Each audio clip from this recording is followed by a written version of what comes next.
네, 요즘에 누구나 하나씩 다 가지고 있는 이 스마트폰이 있습니다. 없는 분들이 없죠. 이 스마트폰을 켜기 위해서는 꼭 필요한 것이 있습니다. 어떤 분들은 지문 인식, 또 어떤 분들은 저는 얼굴 인식을 사용합니다. 얼굴에 인식하고 있으면 잠금이 해제되고, 어떤 분들은 비밀번호, 또 없으신 분들도 혹시 있으신가요? 네. 네.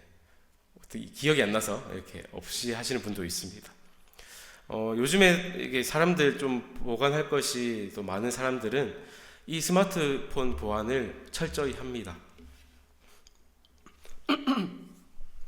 왜 그렇게까지 보안을 철저히 할까요? 핸드폰 하나에 우리의 모든 그런 정보들이, 귀중한 정보들이 다 들어있기 때문입니다. 은행 어플 하나씩 있으시죠? 그리고 가족 사진, 그리고 일정들, 그리고 뭐 메모들, 나의 필요한 건강 정보들, 뭐 이런 것들이 다 폰 안에 들어가 있습니다. 그런데 한번 생각해 봅시다. 우리가 이 스마트폰 하나를 지키기 위해서 많은 보안을 나름대로 열심히 보안을 하지만 어떨 때는 그 보안이 풀릴 때도 있습니다. 이번에 뭐 SK텔레콤 사건이 너무나 큰 유례 없는 사건이라고 하던데, 정말 수많은 사람들이 정보가 유출되게 되었습니다.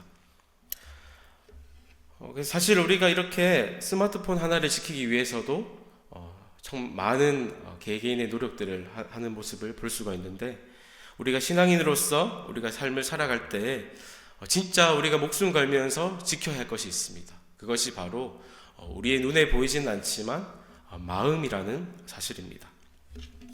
이 마음은 뭐 마음먹기에 달렸다, 뭐 이런 말도 있듯이 별거 아닌 것처럼 우리에게 느껴지기도 하지만, 어떻게 이 마음을 관리하느냐에 따라서 우리의 삶의 모습이 달라진다라는 것입니다. 우리 오늘 본문 읽으셨는데요, 우리 한 번 더 구절 생각하면서 읽어보면 좋겠습니다. 모든 지킬 만한 것 중에 더욱 내 마음을 지키라. 생명의 근원이 이에서 남이니라. 아멘. 하나님은 우리가 많은 것들이 있습니다. 재산도 있고 건강도 있고 또 소유들도 있지만, 그 많은 그런 것들보다도 마음을 지켜라, 제일 먼저 이렇게 지켜라, 이렇게 강조를 하십니다. 왜냐하면 우리의 마음이 무너지면 삶의 모든 것이 무너지기 때문입니다. 오늘 말씀을 통해서 우리가 마음을 지키는 것에 대해서 한번 같이 나누어 보는 시간을 가졌으면 합니다. 먼저 우리가 왜 마음을 지켜야 하냐면, 바로 생명의 근원이 이 마음에 있기 때문입니다.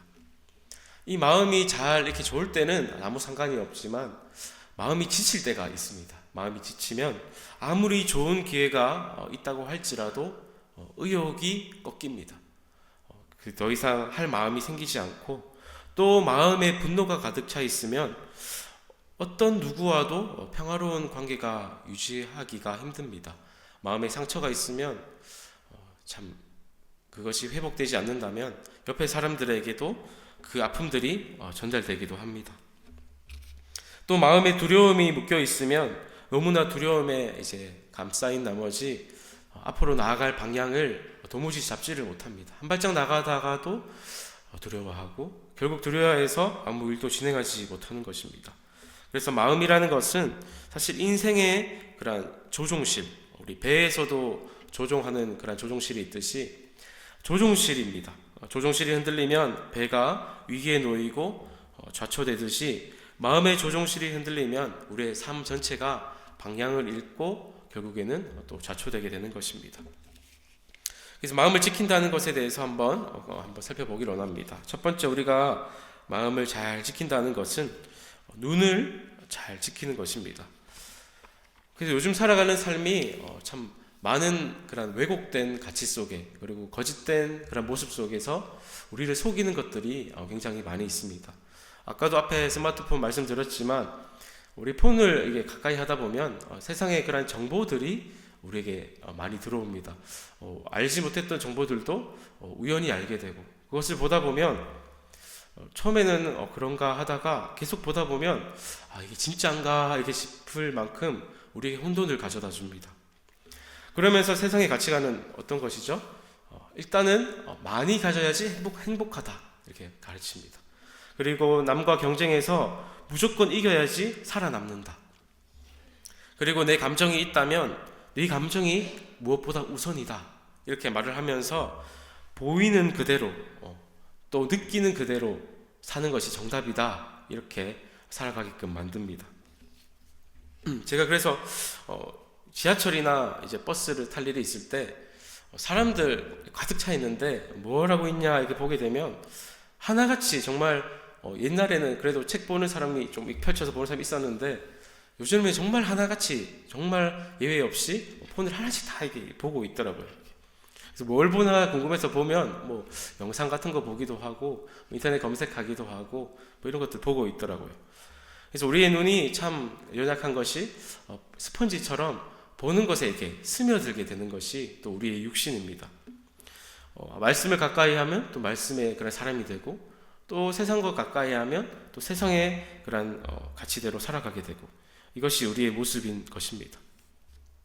그래서 이 세상의 가치관이 우리에게 자리 잡으면 믿는 우리와 때로는 충돌을 일으킬 때가 있습니다. 내가 살아온 방식이 이게 맞다고 생각했는데 보니까 내가 잘못된 건가? 괜히 이런 생각도 하게 되면서 혼란이 있게 되는 것이죠.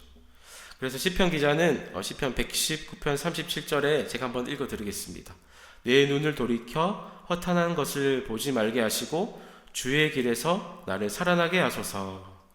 시편 기자도 눈을 돌이켜서 내가 허탄한 것을 보지 않게 하소서 이렇게 했고요.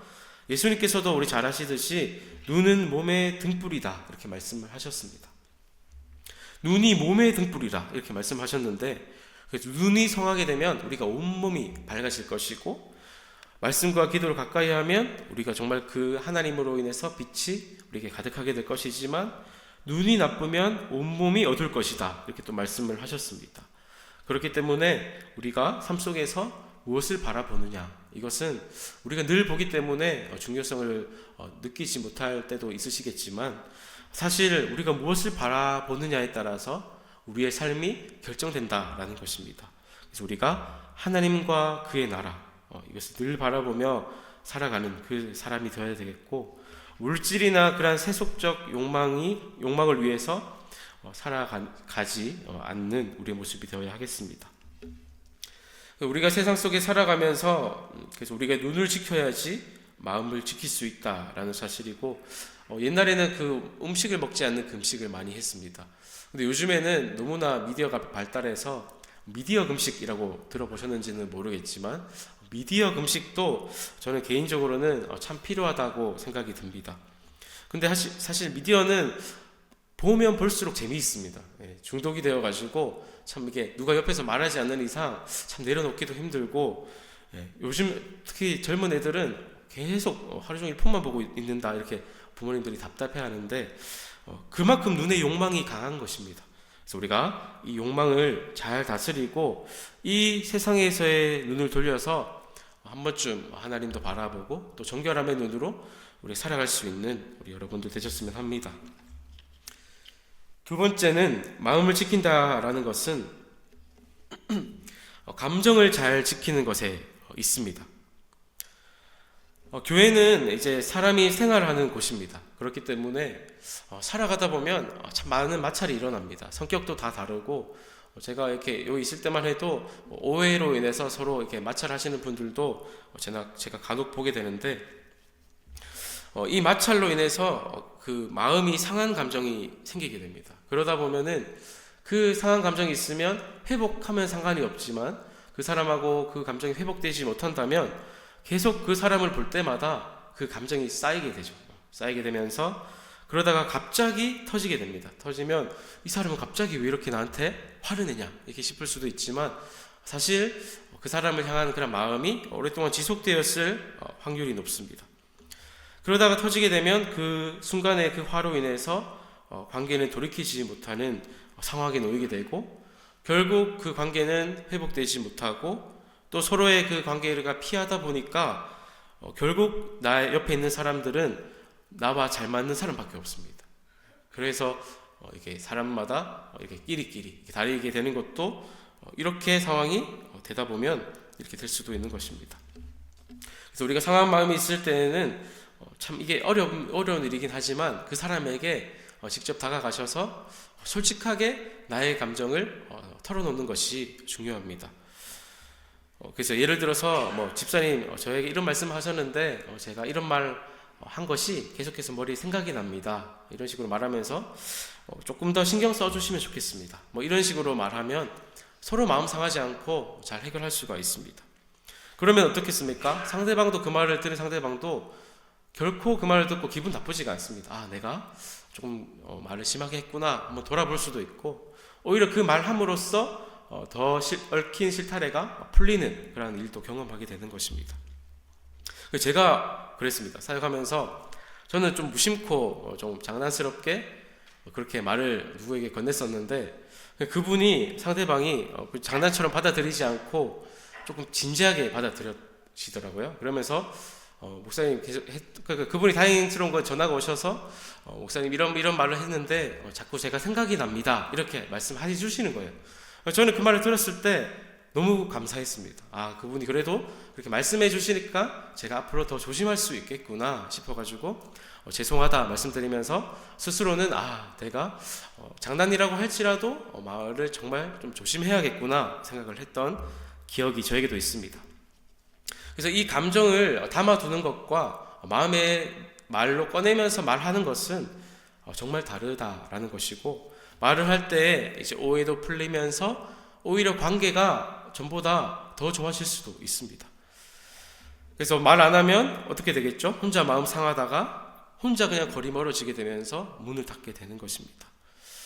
이것이 그래도 힘들다, 말하는 것이 그래도 힘들다 싶으시면 나의 그런 상한 감정을 공유할 수 있는, 정말 믿을 수 있는 그런 동역자에게 한번 말해보는 겁니다. 말해보셔서 조금 기도해달라 이렇게 부탁도 하시고, 상한 마음을 위해서 조금 위로받는 것, 이런 것들도 실질적인 그런 대안이라고 말씀드릴 수 있습니다.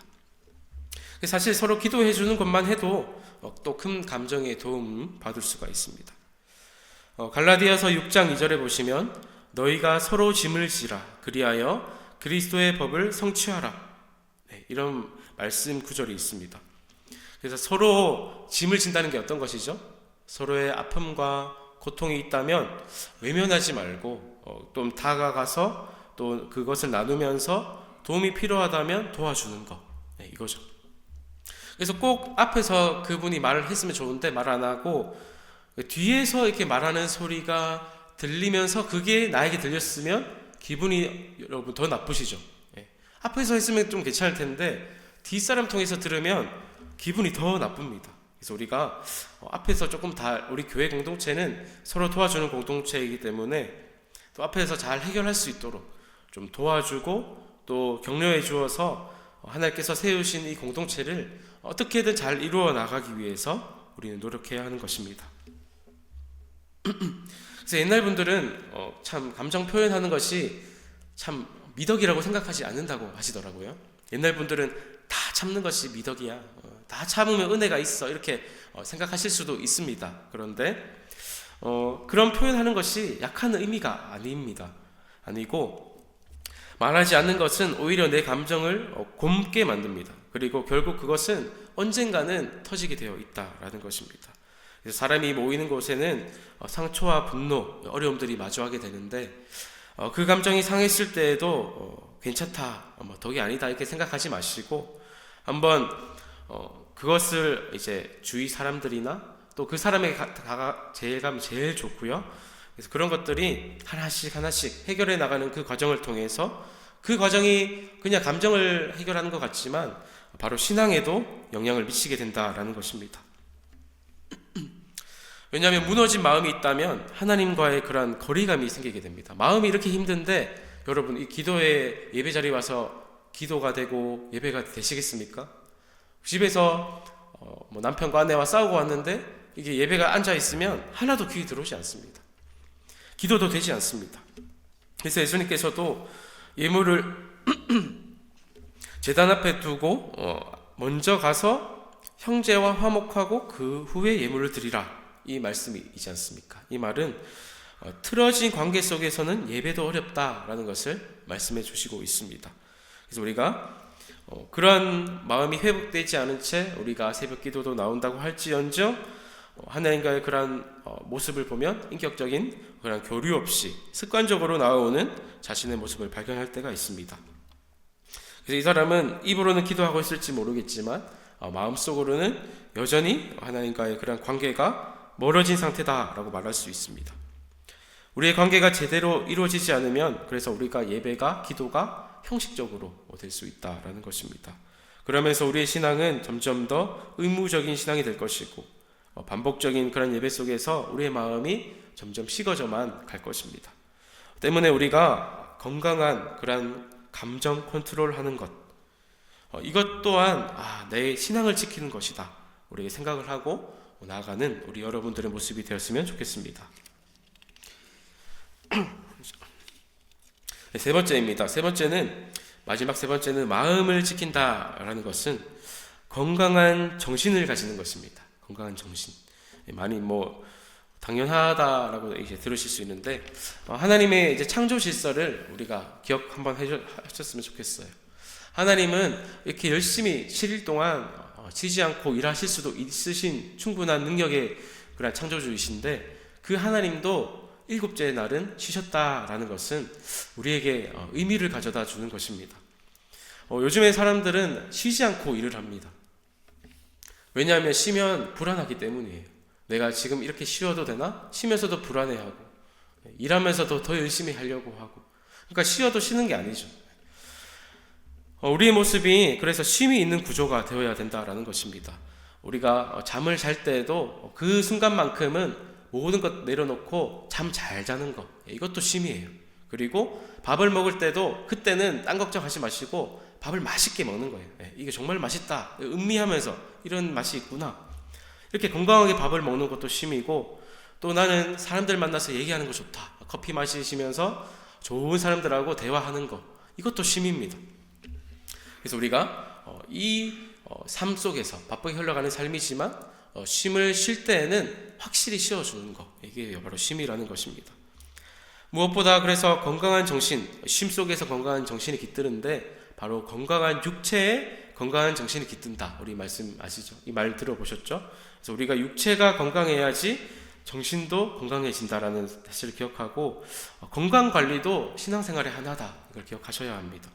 그래서 원로 목사님께서 저는 존경스러운 것이 어떻게 그 많은 연세에 그렇게 정정하실까? 저는 솔직히 그 나이에 그렇게 못할 것 같아요. 제가 볼 땐. 그런데 하루에 제가 듣기로는 6만 보 이렇게 걸으신다고 하는데 정말 대단하신 것 같아요. 저는 어떻게 그렇게 자기 관리 철저히 하실까? 놀라운데요. 하루에 10,000보라도 이제 보통 걷자 이렇게 많이 하시잖아요.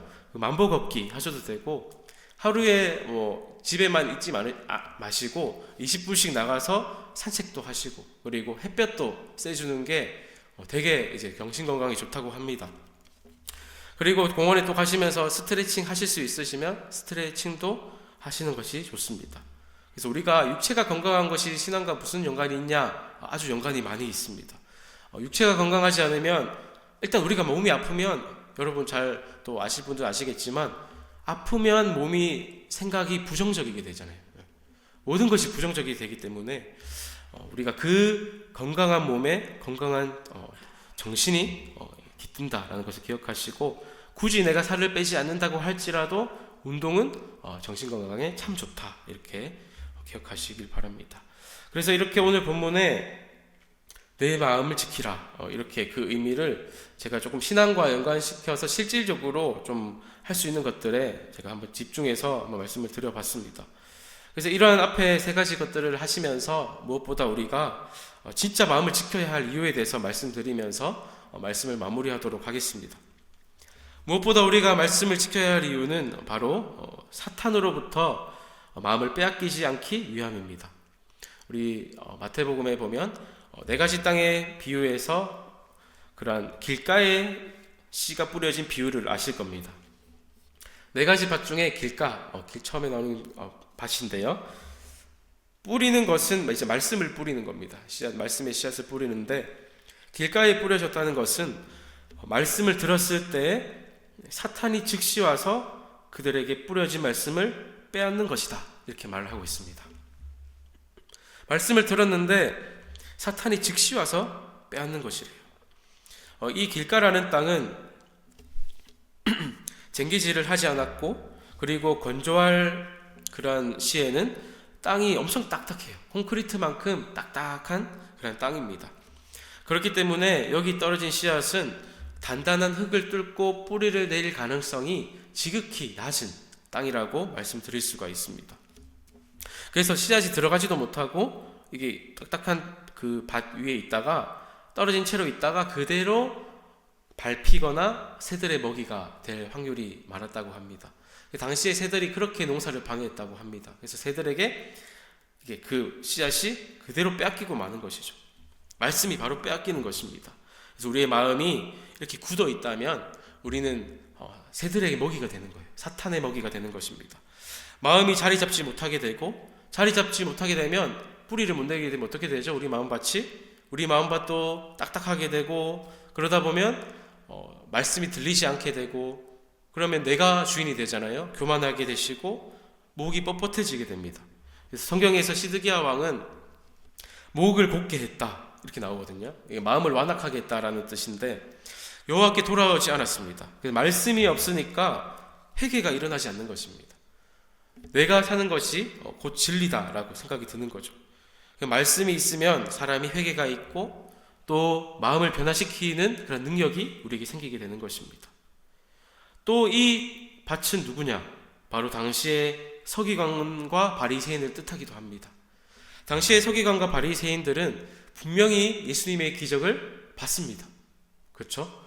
분명히 기적들을 봤지만, 와, 대단하시다, 어떻게 예수님이 하나님의 아들로서 놀랍게 기적을 행하셨구나, 이렇게 한 것보다는 어떻게 저 예수를 책 잡아서 넘겨줄까, 이런 생각만 했습니다. 그래서 우리가 마음밭이 이미 내 마음에 결정이 돼 있으면 아무리 말씀이 들어와도 예수님이 계셔도 움직이지 않는다라는 것이에요. 그래서 어떤 분이 어떤 결정을 할 때 일단 행동을 다 해놓고 제가 기도하겠습니다, 이렇게 하는 게 어떤 뜻이죠?